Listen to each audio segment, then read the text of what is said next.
Welcome to Exploration Overland. My name is Zach, and today, guys, we're going to do a review of my SetPower fridge that I have had for about 1.5 years now. So stay tuned, guys.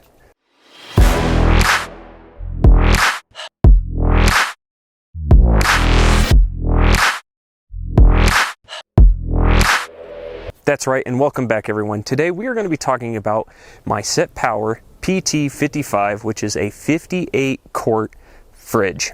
Something that I rarely ever talk about on the channel. It is just there, and you guys see it in the background.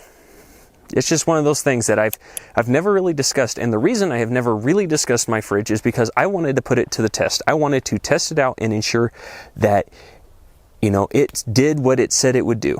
The reason I want to do this review on the fridge is because there are tons of different options out there. You have some very, very expensive fridges, and you have some, you know, in the middle, and then budget fridges. And that's what this is. This is actually a budget fridge. Now, I will start by saying SetPower is not a sponsor of my channel. So I will say whatever I please, but what I have to say is actually pretty good about this fridge, guys. Now, as I said, this is a budget fridge. This is part of their PT series. This is the PT55, which is a 58-quart fridge, and it is a dual zone fridge. Sorry, I have bugs attacking me. This is a dual zone fridge. And the reason I went with it, one, I got this when it first came out last year. This fridge was announced last year around like the March, April time frame. And I put in, you know, I watched a review on somebody that had been given the fridge in advance to test it. And I thought, what a great way to be introduced into the world of the fridges, because I needed a camping fridge. And it was a dual zone, which really caught my attention because most dual zones, if you've been looking, are very costly. They do cost quite a bit of money, and this guy's didn't really break the bank when it came to it. And we'll get down to that here in just a second. But I have had this fridge. I have been using this fridge. It has been used and abused, and it pretty much lives in the back of the Jeep full time. Where she lives right now is where she's lived. But let's get into some of the specs about this fridge right here. All right, let's get into the specs about this fridge. Like I said, it is part of their PT series. This one, being the 58 quart, is the largest of the PT series. And the PT series is more of that budget aspect when it comes to their fridges. It is dual zone, meaning I can make either one a fridge, one a freezer, both a fridge. It doesn't really matter. This side is the smaller of the sides, and this side is much larger. It is much deeper, and they work great. The refrigeration ranges, if you will, the cooling ranges go from 50 degrees Fahrenheit down to 0 degrees Fahrenheit. And when you purchase this fridge, it comes with a little card that has the recommended temperatures for what you could do for different products that you store in here, which we'll get to later. The other thing about this fridge, it is AC to DC, meaning, or AC and DC, you can run this off of the 12 volt in the vehicle, which is fantastic, or a power station. That's just what I run it off of when I'm on my adventures. Or you can run it off of AC. That does come with an adapter that you can plug the DC 12 volt charging point into, and you can plug it into a wall, power station, whatever you please, but it does have that ability to run it. And when it is running off of the battery, you do have the ability to choose just how much power the battery is drawing, if you will. So this thing, the max wattage it'll pull is about 55 watts of power, and it ranges anywhere between about 38 to 55 watts is the average it pulls. And it does have 3 different levels of battery protection: a low, medium, and high, meaning that if you put the protection at low, you're going to be pulling more watts from your car. It is in a sense to help protect you from draining out your car battery if you don't have a 12 volt system or a power station that you plug this into. I have found that honestly, whether this is on high, low, or medium, it pulls about 48 watts. It takes about 15 minutes when you first plug it in to cool it down. Honestly, it takes about only 15 to 20 minutes. And then after that, when the fridge kicks on and runs, it's only really pulling about 48 watts of power when it runs, and then it kicks off, and it's just how it is. That's what I have noticed, whether it's low, medium, or high. It's always about 48 watts. So Then again, when I am out on my trips, most of the time, one side is a freezer, one side is a fridge. So, but in that, you know, that retrospect, yeah, like I said, even if it's just a fridge, it's still pulling about 48-ish watts. So, also, you do have the ability for your compressor protection.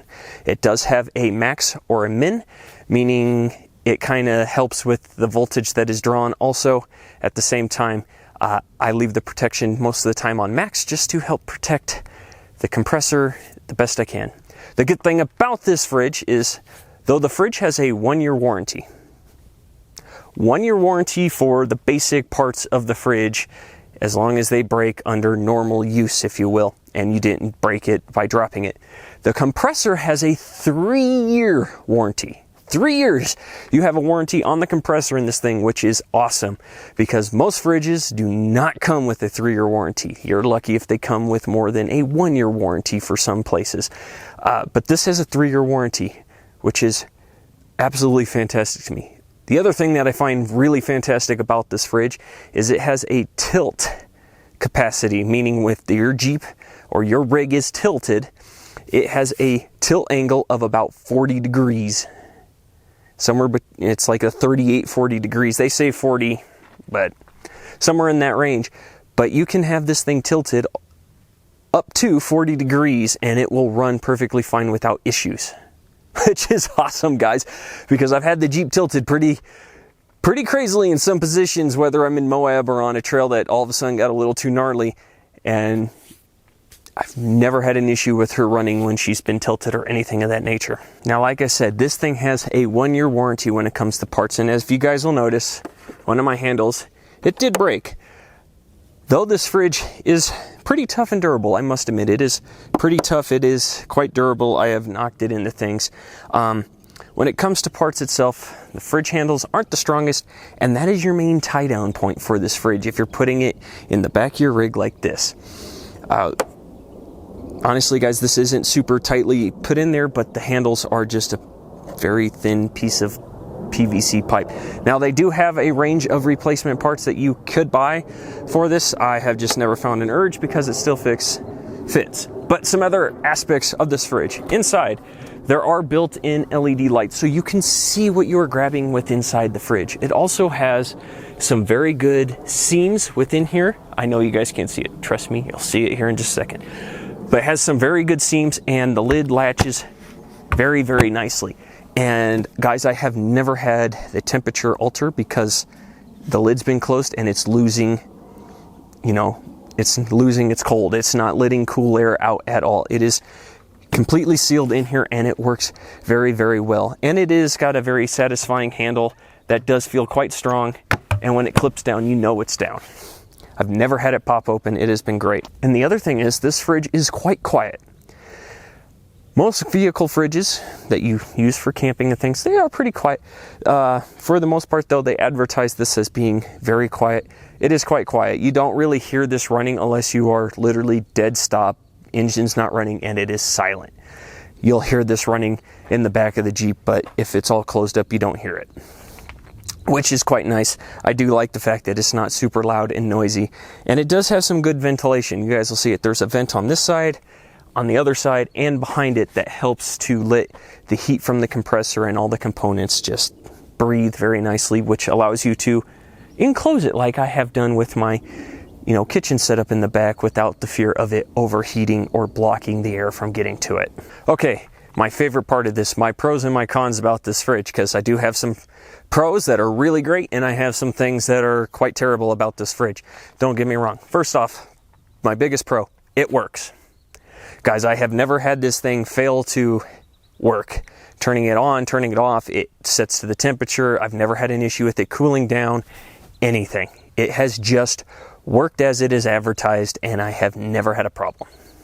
First and foremost, and besides this latch breaking, it's the only thing that has broken on this fridge in terms of the doors and anything else on it. Nothing else is broken. Second pro, like I said before, it is quite durable. You can see I have some scratches on here. I have some dings and dents from either taking it out or something hitting it. It just seems to work properly, and I love the fact that it is quite durable. Now, I will note that I do have one chip up here on the top of this right here, because the top of the door here is a bit of a foam component. It's like a plastic foam aspect. The foam is not very durable. That is one of my cons, but it's not a big one. It's just if you're not careful, you can get a little gouge in here. Does it affect the fridge, the door, and keeping it cold? No, it does not. So it's just one of those. It happens. It's a year and a half and it lives in the Jeep and I use it, guys. What can I say? Next up, that is a pro about this fridge. The wattage. It doesn't pull a lot of power, guys. You guys know I use my Anchor power station to keep this thing running. That is the main purpose of the Anchor, to keep this thing running when I'm on the trail, so I'm not worrying about it zapping the Jeep's battery. I can run this off of my Anchor for 2.5 days without it killing the battery, like draining the battery on the Anchor completely. And that's 2.5 days without charging the Anchor system. So it doesn't pull a lot of watts, guys, and it's pretty nice that it doesn't do that and it just works properly. I do enjoy that factor about it. The other thing I like is, what you guys, it's hard to show you guys right here, you'll see it in just a second, is the touchscreen is the screen down here with the temperatures, the buttons, and everything to do it. It is fairly simple to use. It always works. I've had no issues with the buttons or anything of that nature not working, which is awesome. And the little card that they give you with this thing describes in detail how to set everything up at the fridge and how every button works and whatnot to make it work properly. It is awesome. And then on the inside, guys, the fridge aspect inside here is quite durable. It is spill proof. That's a big thing with these fridges. I have had things break open and spill within here. It has not leaked anywhere. It stays contained in here. It is fairly easy to clean up, and it is fairly easy to do just general, cleaning, maintenance, and stuff like that to this fridge. I do like it for that. But now we must turn to my cons, because I do have some cons about this fridge. Though this fridge works and has never given me issues with working, there are a few little knackers within this thing that bug me and is something you should be aware of. My first one, which isn't the highest, last one I do will be my worst con. One of the things I don't care for is these doors. The doors work great. The doors are nice and wide. This is a big opening. I like it. These doors, I don't know how it is like on all fridges, but these ones do not like to stay up in this position very well. They do like to just flop back down and slam. It would have been, I know it would have been more engineering, but it would have been nice if either this would have been a tighter fit so that it opens and it holds in a position, or had a little strut or something or a thing that popped down to stop it from slamming back down on your head. That is, or your hands. That has been annoying. I've had that happen many times, and on both sides. It's the same on both sides. I hate the way that these doors, here, let me show you more. I hate the way that these doors just kind of fall down. It doesn't take much for them to fall down and hit you in the head or in the hand, and it hurts. Okay, another little con for me about this fridge, and it is a little one, and it's not just the fact that this handle broke, but the fact that there's no tie down points for this fridge. Now, like most fridges, the handles are a tie down point. It's where you anchor it to your fridge slide or in your vehicle, and it stops it from sliding around, which is fantastic. And most of the time, and I've seen some of the other fridges that are out there, the handles are very strong and capable. These little pieces of PVC are not the strongest things in the world. And though this isn't super cinched down, it does tend to, obviously it breaks and the other one starts to bend. And after long-term use of this, guys, this is what happened. I don't know. I'm not a fan of how this thing has for anchor points. I wish they would have actually put something here that you could have anchored it down that wasn't the handle, or made the handle of better material. Then again, I know, trust me, I do understand. It is a budget fridge. You're going to get budget aspects to it. It's just one of the little downsides, and something that you should note, that if you're going to get one of these, just be cautious about strapping this down, because these handles will break if you're not careful, and it'll break at the most inconvenient point. Mine broke as I was putting it back into the Jeep, lifting it. So just a side note. Another con of mine is the AC adapting piece that allows you to plug it into your house, into a main socket, into the main lines for power. It is the chintziest little plug I have ever seen, guys. You just literally stick the 12 volt into it and you, in a sense, hope that it stays connected. It's not an actual adapter that allows you to plug it into the back of the fridge and run it straight to the wall. You have to use the DC carport charger to put it in its little socket to adapt to it. Now, don't get me wrong. This was the first remedition of this. This was the first edition of this fridge. They may have changed that, and it's still the same. You plug the little DC port into the AC port and it charges that way, which it does work. But if anything touches that cord or hits that area, that DC, you know, your 12 volt DC charge piece pops out of the adapter very easily and your fridge will stop running. So it's a con of mine. I wish they would have just made it to where if you were plugging it into main lines of power, that you just had a plug that plugged into the back. Now, my biggest con about this fridge is the plug in the back. It is crap. I must admit, it is the junkiest plug I have ever seen. There's no satisfying feel of it pushing into the fridge, and so that you feel it's secure, and also it comes out very easily and wiggles.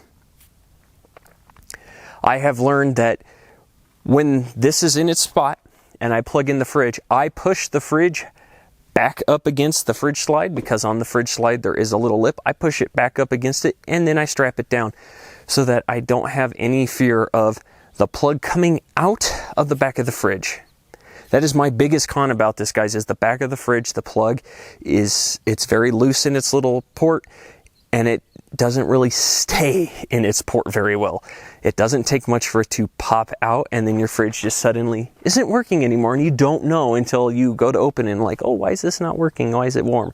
That is my biggest con about this, guys, is the fact that that charge port is very finicky. It works, but like I said, it's not as satisfying or reassuring that the fridge is going to stay running without something kind of blocking up against it to prevent it from being pulled.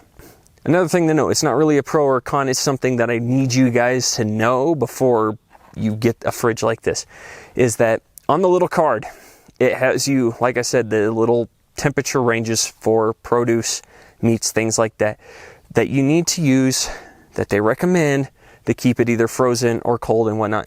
I have found that that card is wrong.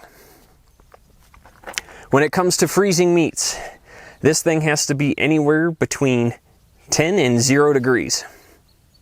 Honestly, to keep things absolutely dead frozen and not have any hesitation that it's going to not be frozen, it has to be between 10 degrees Fahrenheit and 0. Somewhere in there. They keep things absolutely frozen. That is why I no longer carry chicken with me on my adventures, because I was using their set guidelines for a while and the chicken would not stay frozen. It would de-thaw and it would just turn bad really quickly. So if you want to use it as a freezer, for whether it's ice cream, if you want to treat yourself, keeping your meat and different things frozen, it needs to be between 10 and 0 degrees, I have found, and it is that sweet spot for keeping things absolutely frozen and not having issues. When it comes to the fridge, if you want to keep things cold, and I mean not frozen, but cold, this thing must be set between about 34 to 18 degrees. Depends on what you're keeping cold. If you want to keep produce cold, it's about 32 degrees is where this needs to be set for a fridge. If you're trying to keep drinks cold, that 34 degree range works really well. If you're trying to keep meat cold that you are going to use in the fridge, it needs to be around 18 degrees. And trust me, at 18 degrees, it's not going to freeze it. At least for me, I've had this thing set at 18. My produce, the meat that I stick in there that I'm going to be using, and my drinks, they do not get frozen whatsoever. It stays really cold. Everything seems to stay fresher. It just works. Anything above that, it better be soda, drinks, something, because it's not going to keep it very cold very long. And by that I mean it's going to stay cool. It's not going to be cold. So just a little note that the temperatures for keeping things frozen and cold are drastically different than what the card says. But there you have it, guys. The short and sweet about this fridge right here. It works. I have been loving it. The fact that it does keep everything nice and cold. It is extremely reliable in that aspect. It does have a few cons, but like I said, guys, this is a budget fridge. When I bought this fridge, it was only about $360, and that came with the charging adapter. $360 for this, and it's been working. Now, don't get me wrong. The ones now on their site are over $400. I know they do a lot of deals, so things are cheaper at times, but still, it is still under $500 for this exact fridge. And the other PT series, because they do have ones that are smaller in capacity, are cheaper. Just whatever fits your needs. For me, I'm always out on longer adventures. I wanted to have the ability to stuff these things full of food and be off. But guys, it works. I have to admit, it works very well. And though there are those few little cons, and the plug being the biggest, there are easy things to work around to ensure that it keeps running. And guys, like I said, 3-year warranty on the compressor, and I've never had it fail me, not once. Thank you all for joining me. I hope you guys found this info very helpful, and that if you're in the market for one, go ahead and check them out, guys. I'm not telling you to buy it, just go check them out. A link will be in the description, as well as a link in my link tree to this exact fridge right here, guys. And once you're there, you can check out their site for every other thing. But it works. I'm very, very happy with it. Also, don't forget to hit that subscribe button, guys, if you have not already. My goal is to hit 2,000 subscribers by the end of the year. I get that we are about halfway through the year, and I need your help. Go ahead, hit that subscribe button. It helps me out greatly, and I greatly appreciate it. Otherwise, guys, thank you all for joining me, and I'll catch you all next time out on the trail.